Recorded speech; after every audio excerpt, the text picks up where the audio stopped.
আসসালামু আলাইকুম বন্ধুরা, সবাই কেমন আছেন? আশা করি প্রত্যেকেই ভালো আছেন। আপনারা ভিডিওর টাইটেল আপনারা দেখে বুঝে গেছেন ভিডিওটা কোন বিষয় হতে চলছে। বন্ধুরা, বর্তমান সময়ে আমরা প্রত্যেকেই ব্যাংক অ্যাকাউন্ট ব্যবহার করে থাকি এবং বিকাশ ব্যবহার করে থাকি। তো অনেকেই আমরা জানি না যে আপনার হাতের মোবাইল দিয়ে আপনি ব্যাংক অ্যাকাউন্টে টাকা জমা দিতে পারবেন এবং প্রয়োজনে আপনি টাকা তুলতেও পারবেন। তো অনেকেই জানে না, তো সেটা কীভাবে করবেন আমি দেখিয়ে দেবো আজকের এই ভিডিওতে। তো আপনি খুব সুন্দর ঘরে বসে আপনি যে কোনো সময় আপনার ব্যাংক অ্যাকাউন্টের টাকা প্রয়োজনে জমা দিতে পারবেন এবং প্রয়োজন মাফিক আপনি তুলতেও পারেন। তো অনেকেই আমরা কী করি, দেখা যায় সামান্য একটু টাকা ব্যাংকে জমা দেওয়ার জন্য কিংবা টাকা উঠানোর জন্য আমরা ব্যাংকে লাইন ধরে থাকি।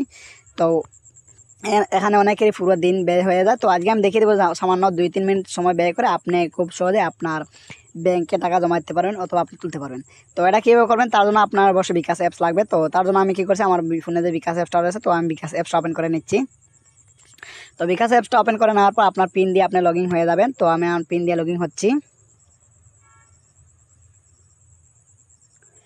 তো পিন দিয়ে লগ ইন হয়ে যাওয়ার পর ঠিক এইরকম ইন্টারফেস চলে আসবে। তো এখানে আপনি দেখতে পাচ্ছেন বিকাশের যে ইন্টারফেসগুলো চলে আসে, তো এগুলো চলে আসে। তো আপনার যদি বিকাশের ল্যাঙ্গুয়েজটা ইংলিশ করে থাকে তো সবগুলো লেখা ইংলিশে থাকবে। তো এখানে আমার দেখতে পাচ্ছেন এখানে ব্যালেন্স দেখুন নামে যে অপশন দেখাচ্ছে। তো আমি এখানে উপরে যদি ক্লিক করি এখান থেকে আমার ব্যালেন্সটা দেখতে পারবো। তো এখানে দেখছেন আমার 11,095 টাকা আমার রয়েছে। তো এখান থেকে আমি 10,000 টাকা আমার ব্যাংকে রাখবো। তো আমি 10,000 টাকার জন্য ব্যাংকে রাখার জন্য আমি ব্যাংকে যাব না, তো আমি খুব সহজে ঘরে বসে রেখে দিব। তো অনেকেই আছে খুব সামান্য টাকা রাখার জন্য হলেও ব্যাংকে যেতে হয়, তা এটা না জানার কারণে। তো আপনার যদি এখানে ইন্টারফেসটা বাংলা থাকে তো এখানে দেখতে পারবেন আপনি আরও দেখুন, অথবা ইংলিশ থাকলে সিমুর নামে একটা অপশন দেখতে পারবেন। তো এটার উপরে একটা ক্লিক করে দিবেন। তো এটার উপরে ক্লিক করার পর আপনি আরও বেশ কিছু অপশন দেখতে পারবেন। তো এখানে দেখতে পাচ্ছেন আপনার বিকাশ টু ব্যাংক নামে একটা অপশন। তো এখানে বিকাশ টু ব্যাংক এটার উপরে একটা ক্লিক করে দিন, যেহেতু আপনি বিকাশ থেকে ব্যাংকে রাখবেন। তো তারপরে আপনি কী করবেন, এখানে দেখছেন দুটো অপশন চলে আসে, ব্যাংক অ্যাকাউন্ট এবং একটা হচ্ছে ভিসা ডেবিট কার্ড। ঠিক আছে, যেহেতু আমরা ব্যাংক অ্যাকাউন্টে রাখবো, ভিসা কার্ড বা ডেবিট কার্ডে রাখবো না। তো আমি ব্যাংক অ্যাকাউন্ট সেট করবো। আপনি যদি চান আপনার কোনো ব্যাংকের নাম ব্যাংকে কোনো বা আপনার নামে কোনো কার্ড থাকতে কার্ডও রাখতে পারেন, সমস্যা নাই।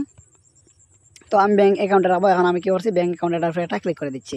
তো এটার উপরে ক্লিক করার পর আপনি এখানে বেশ কিছু ব্যাংক দেখতে পাচ্ছেন। তো এই ব্যাংকে আপনি টাকা রাখতে পারবেন এবং এই ব্যাংকগুলোতে থেকে আপনি টাকা বিকাশে আনতেও পারবেন খুব সহজে। তো এখান থেকে আপনার প্রয়োজনে আপনার কাঙ্ক্ষিত ব্যাংকটা আপনি সিলেক্ট করে নেবেন। তো এখান থেকে আমার ব্যাংকটা আমি সিলেক্ট করে নিচ্ছি। তো আমি পূবালী ব্যাংকে রাখবো। তো যার জন্য আমি কী করছি, এখন যেহেতু পূবালী ব্যাংক পেয়েছি তো আমি পূবালী ব্যাংক পিএলসি নামে যে অপশন এটার উপরে একটা ক্লিক করে দিচ্ছি। তারপর আপনি নিচে দিয়ে একটা এরো চিহ্ন দেখছেন, আপনি এই নিচে যে এরো চিহ্ন দেখতে পাচ্ছেন, এরো চিহ্নতে একটা ক্লিক করে দিবেন।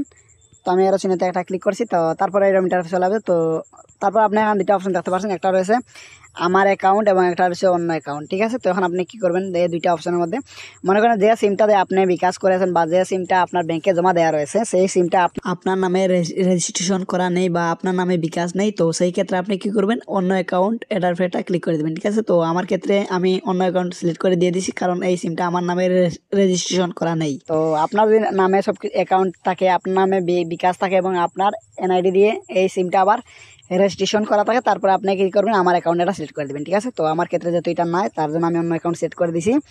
তারপরে আপনি কী করবেন, এখানে আপনার ব্যাঙ্ক অ্যাকাউন্ট টাইপ করবেন। ঠিক আছে, তো এখানে আমার ব্যাঙ্ক অ্যাকাউন্ট নাম্বারটা আমি দিয়ে দিচ্ছি। তো ব্যাঙ্ক অ্যাকাউন্ট দেওয়া হয়ে যাওয়ার পর এগিয়ে যাওয়ার নামে একটা অপশন দেখতে পাবেন, এর পাশে একটা এরো চিহ্ন রয়েছে। তো এরো চিহ্নতে একটা ক্লিক করে দেবেন। ঠিক আছে, তো এখানে আমি ক্লিক করে দিচ্ছি।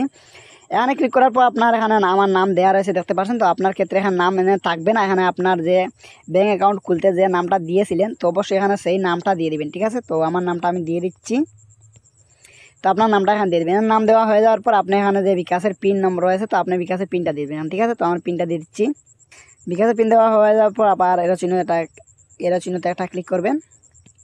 তো আমি এরো চিহ্নতে এটা ক্লিক করে দিচ্ছি। তো দেখতে পাচ্ছেন এরকম ইন্টারফেস চলে আসে। তো উপর দিয়ে দেখছেন টিকমার্ক হয়ে গেছে, মানে আমার এই ব্যাঙ্ক অ্যাকাউন্টটা আমার বিকাশের সাথে অ্যাডজাস্ট হয়ে গেছে। তো এখানে টিকমার্ক হয়ে গেছে, ব্যাঙ্ক অ্যাকাউন্ট যোগ হয়েছে দেখছেন। তো এখন আমি কী করছি, হোমে ফিরে যান নামে একটা অপশন দেখতে পাচ্ছেন, আপনার এই এরো চিহ্নতে একটা ক্লিক করে দেবেন নিচের দিকে। তো দেখছেন হয়ে গেছে। তো এখন আমি দেখাবো কীভাবে আপনি টাকা পাঠাবেন। এই তো আপনি ব্যাঙ্ক অ্যাকাউন্ট অ্যাড করলেন। ঠিক আছে, তো এখন আমি কী করছি, আবার আমার আগের অপশনে গিয়ে বিকাশ টু ব্যাঙ্ক এটার উপরে ক্লিক করছি। আবার ব্যাঙ্ক অ্যাকাউন্ট নামে অপশন দেখছেন এটার উপরে ক্লিক করছি। তো এখন দেখতে পাচ্ছেন আমার যে ব্যাঙ্ক অ্যাকাউন্টটা সিলেক্ট করা আছে সেটা এখানে উপরে চলে আসছে। ঠিক আছে, এই দেখতে পাচ্ছেন আপনার এখানে উপরে চলে আসবে অথবা নিচেও যেখানে আসে না কেন আপনি এখান থেকে আবার খুঁজে বাইর করে আবার এটার উপরে এটা ক্লিক করে দেবেন। তো আমি এটার উপরে ক্লিক করে দিচ্ছি। তো এটার উপরে ক্লিক করার পর আপনি দেখতে পাচ্ছেন আমার এখানে ব্যাঙ্ক অ্যাকাউন্টটা দেখছেন যুক্ত হয়ে গেছে। তো দেখতে পাচ্ছেন এখানে। তো ঠিক আছে, দেখছেন হয়ে গেছে। আপনি আরও কোনো অ্যাকাউন্ট যদি যুক্ত করতেছেন, আপনার নামে অন্য কোনো আরও কোনো অ্যাকাউন্ট থাকে সেটাও যুক্ত করতে পারবেন। এখানে আর যোগ করুন নামে অপশন, এটার উপরে ক্লিক করে আপনি আরও যুক্ত করতে পারবেন। ঠিক আছে, তো এখন আমি কী করছি, আমি যেহেতু টাকা পাঠাবো আমার ব্যাংক এই অ্যাকাউন্টে এটার উপরে একটা ক্লিক করে দিচ্ছি। ঠিক আছে, আপনি এটার উপরে ক্লিক করে দেবেন। এটার উপরে ক্লিক করার পর আপনি কত টাকা পাঠাতে চাচ্ছেন তো সেই অ্যামাউন্টটা এখানে লিখে দেবেন। তো এখানে আমি 10,000 টাকা লিখে দিচ্ছি, আপনার যত টাকা প্রয়োজন আপনি লিখে দেবেন। তো ঠিক আছে, তো 10,000 টাকা আমি সিলেক্ট করে দিলাম। তো তারপরে এখন দেখতে পাচ্ছেন এটা এরো চিহ্ন রয়েছে, আমি এই এরো চিহ্নতে একটা ক্লিক করছি।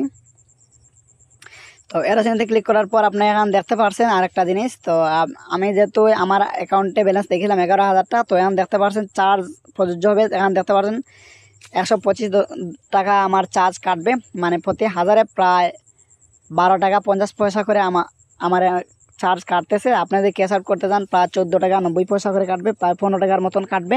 আপনি সেন্ড মানি করতে গেলে 18 টাকা 50 পয়সা করে কাটবে। তো সেই ক্ষেত্রে আপনি যদি টাকা বাইর করতেও চান, ব্যাঙ্ক অ্যাকাউন্ট আপনার খুব ধারে থাকে ব্যাংক, আপনি যে ব্যাংকে টাকা লেনদেন করেন সেই ব্যাংকটা খুব ধারে হয়। তারপর আপনি ক্যাশ আউট না করে আপনি ব্যাংকে টাকা দিয়ে ব্যাংকে থেকে আপনি চেক দিয়ে তুলে আনতে পারবেন, সেখানে আপনার অনেক খরচও বেঁচে যাবে। তো এখানে দেখতে পাচ্ছেন আমার 10,000 টাকা 125 টাকা খরচ কাটবে। তো আমি এটা দিয়ে দিচ্ছি। তারপরে আমার এখানে পিন নাম্বারটা আমি দিয়ে দিচ্ছি বিকাশের। তো অবশ্যই আপনার বিকাশের যে পিনটা আছে সেই পিনটা এখানে দিয়ে দেবেন। আমি পিন দিলে আমার টাকাগুলো চলে যাবে অটোমেটিক। তো আমি পিনটা দিয়ে দিচ্ছি বিকাশের। পিন দিয়ে আবার পিন কনফার্ম করুন, এটার উপরে ক্লিক করে এরো চিহ্নতে। তো তারপর আপনি দেখতে পান যেভাবে ক্যাশ আউট করেন বা সেন্ড মানি করেন সেটা এরকম হয়ে গেছে। তো আমি এখানে ট্যাপ করে ধরে রাখছি। তো আপনি এখানে ট্যাপ করে ধরে রাখলে আপনার টাকাগুলো চলে যাবে। তো আমি এখানে ট্যাপ করে ধরে রাখলাম। তো দেখতে পাচ্ছেন আমার টাকাগুলো চলে গেছে। তো এখানে দেখছেন বিকাশ টু ব্যাংক একটা মেসেজ চলে আসছে অলরেডি। তো দেখছেন চলে গেছে। তো আমি যদি হোমে ফিরে যাই, নিচে তখন হোমে ফিরে যান, এটার উপরে ক্লিক করলাম।